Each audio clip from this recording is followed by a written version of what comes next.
Xin chào các bạn nhé. Chào mừng các bạn quay trở lại với kênh Dao Mèo Bắc Yên. Hôm nay tôi rất vui lại được gặp gỡ các bạn cũng như là được giới thiệu với các bạn một số cái mẫu dao mới vừa mới làm xong. Hôm nay để các bạn không chờ lâu nữa thì tôi giới thiệu với các bạn là 7 con mẫu dao, trong đó là có dao thái và dao chặt. Trong hai cái mẫu dao này thì được thiết kế chuôi được làm từ sừng trâu, gỗ mun hoa, và ngoài đó thì còn kèm theo mỗi một cái chuôi là hai cái khâu đồng. Sau đây tôi xin trân trọng kính mời tất cả các bạn cùng với tôi đi xem chi tiết từng con của dao thái và dao chặt các bạn nhé. Xin kính mời các bạn.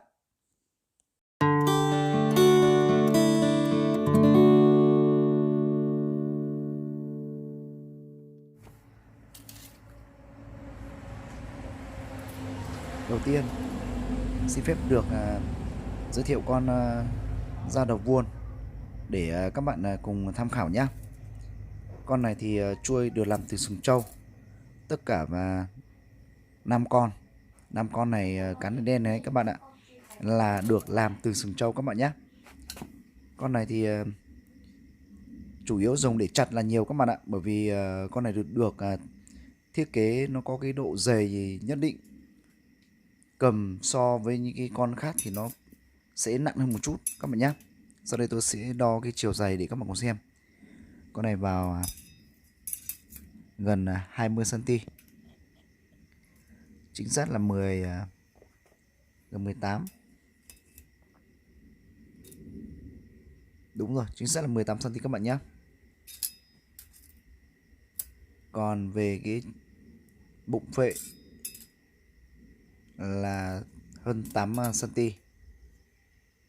Chiều dày của chuôi là 13 cm nhé. Còn độ dày thì như lúc tôi đã nói rồi, con này thì có độ dày hơn so với những con khác, bởi vì con này là dùng để chặt thì nó thích hơn. Nó vào khoảng gần 4 ly các bạn nhé. Và được thiết kế cái chuôi là có 2 khâu đồng, rất là chắc chắn các bạn ạ. Và tạm thời tôi sẽ ghi đây là số 1 để cho các bạn tiện theo dõi cũng như là chúng ta dễ trao đổi. Thứ hai, con này cũng là đầu vuông và chuôi cũng được làm từ sừng trâu, 2 khâu đồng.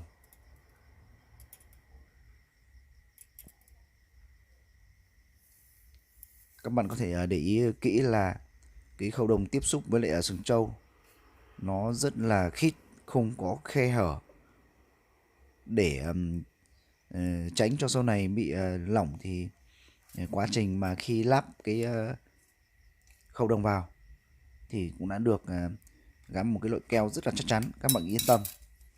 Và sau đây tôi xin phép đo cái chiều rộng của con dao này. Con này vào 19 cm các bạn nhé. 18, hơn 18 một tí. Còn bụng phệ là con này gần 10 cm cơ.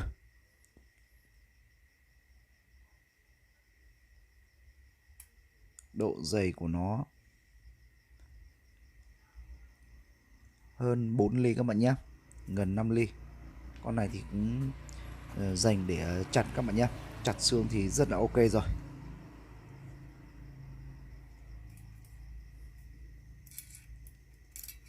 Chuôi có chiều dài là 13 cm. Con này thì có trọng lượng vào khoảng hơn 5 lạng các bạn nhé, nửa ký. Và tôi sẽ đặt con này là số 2 để các bạn dễ lựa chọn. Tiếp theo con thứ 3 cũng là đầu vuông, cũng được thiết kế từ chuôi làm từ sừng trâu và 2 khâu đồng, được thiết kế rất là gọn gàng, cũng như là cái khi mà chúng ta tra vào cán nó khít, và được bôi một cái loại keo rất là chắc chắn. Các bạn yên tâm, không phải lo là sợ là nó bị bung ra ngoài các bạn nhé. Và con này thì chiều dài là gần 20 cm, bụng phệ là 8 cm các bạn nhé. Độ dày của con này thì mỏng hơn hai con trước. Con này thì vào gần 4 ly thôi. Cầm vào thì rất là chắc chắn. Nếu như chị em nội trợ thì chúng ta hoàn toàn là phù hợp.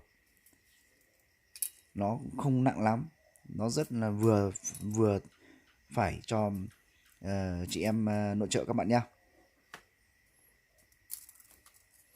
Và con này tôi sẽ đặt nó là số 3.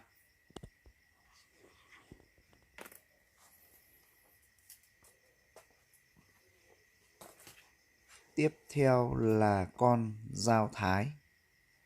Con này thì được thiết kế cũng khá là dài.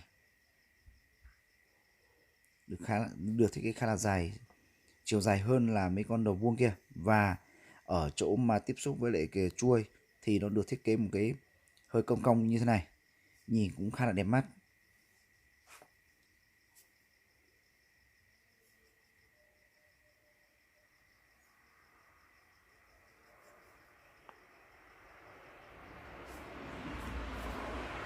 Do tất cả những con dao này được làm từ Tết đến giờ nên là để lâu nó sẽ có một chút gì đó nó hơi rỉ, nhưng mà cái này các bạn hoàn toàn yên tâm nhé.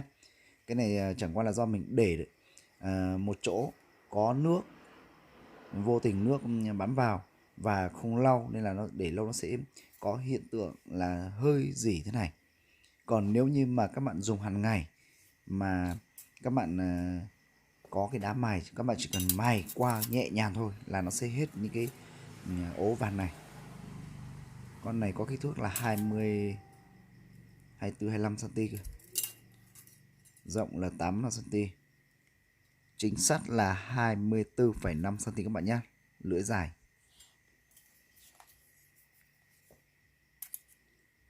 Chuôi làm hơn 12 cm.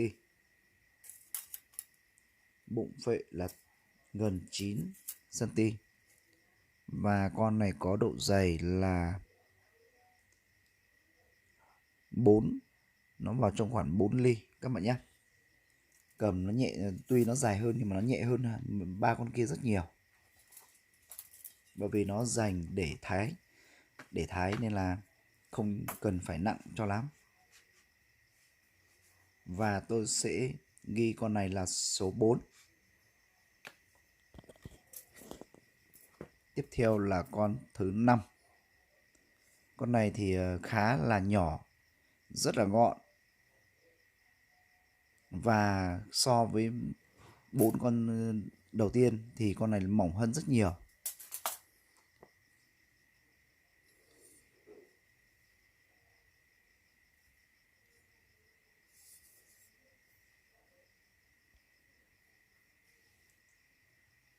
Con này thì do mới chưa được mài với đá xanh nên là chúng ta nhìn vào cảm giác như là cái mặt dao ở cái lưỡi nó hơi xồ xề, nhưng mà khi mà gửi cho khách thì sẽ được mài tỉ mỉ thì nó sẽ bóng đẹp hơn thế này nhiều.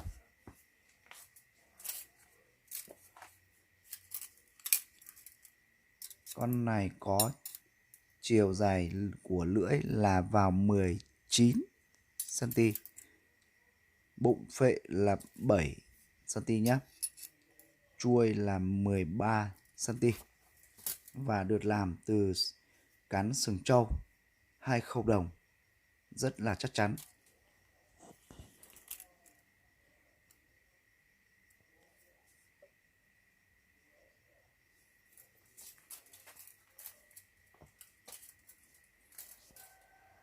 Cầm vào thì cảm giác rất là thoải mái các bạn nhé.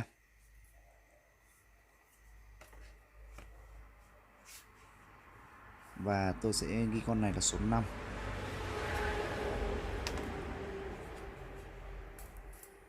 Tiếp theo là con số 6. Con này thì được thiết kế chuôi là từ gỗ môn hoa, và với 2 khâu đồng như vậy thì cho một cái cảm giác nó chắc chắn, không sợ bị bung ra ngoài. Con này thì có chiều dài là 21 cm, bụng phệ là hơn 7 cm các bạn nhé. chuôi có kích thước là hơn 13 cm một chút các bạn nhé.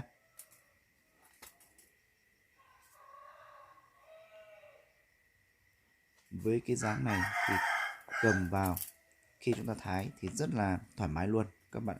Nếu như các bạn đã từng dùng rồi thì các bạn sẽ biết khi chúng ta chặt vào cầm vào thái rất là thoải mái các bạn nha. Còn con cuối cùng, con này cũng là được làm từ chuôi là gỗ mun hoa, nhưng con này đầu vuông và con này cũng dành để thái các bạn nhé. Con này thì cũng rất là mỏng thôi.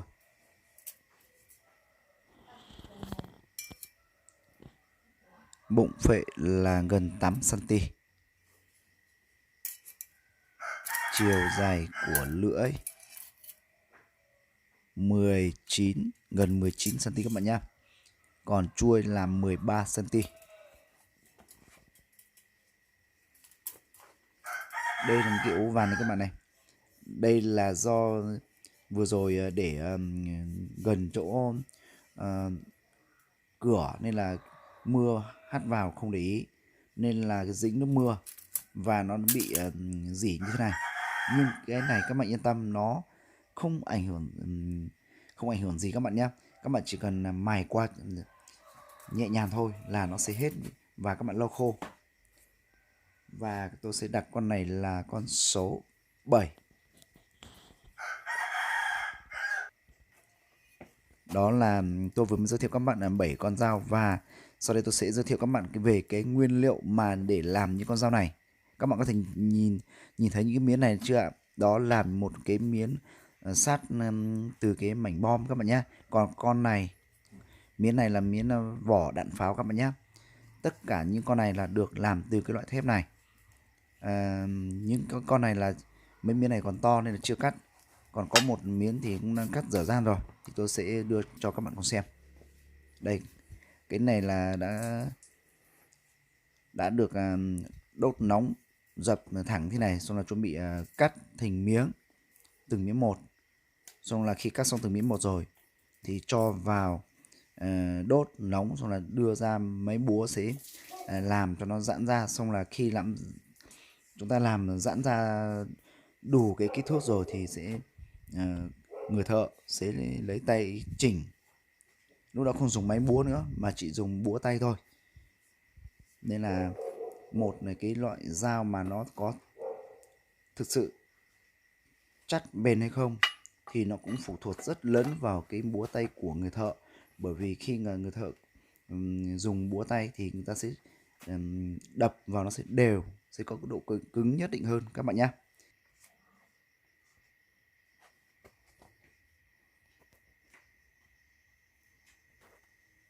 Và đó là một số cái hình ảnh mà tôi vừa mới giới thiệu với các bạn là hai cái mẫu dao, trong đó là dao thái và dao chặt của dao mèo Bắc Yên của ông nghệ nhân Giàng A Vàng. Xin chân thành cảm ơn tất cả các bạn đã luôn luôn quan tâm theo dõi đến kênh.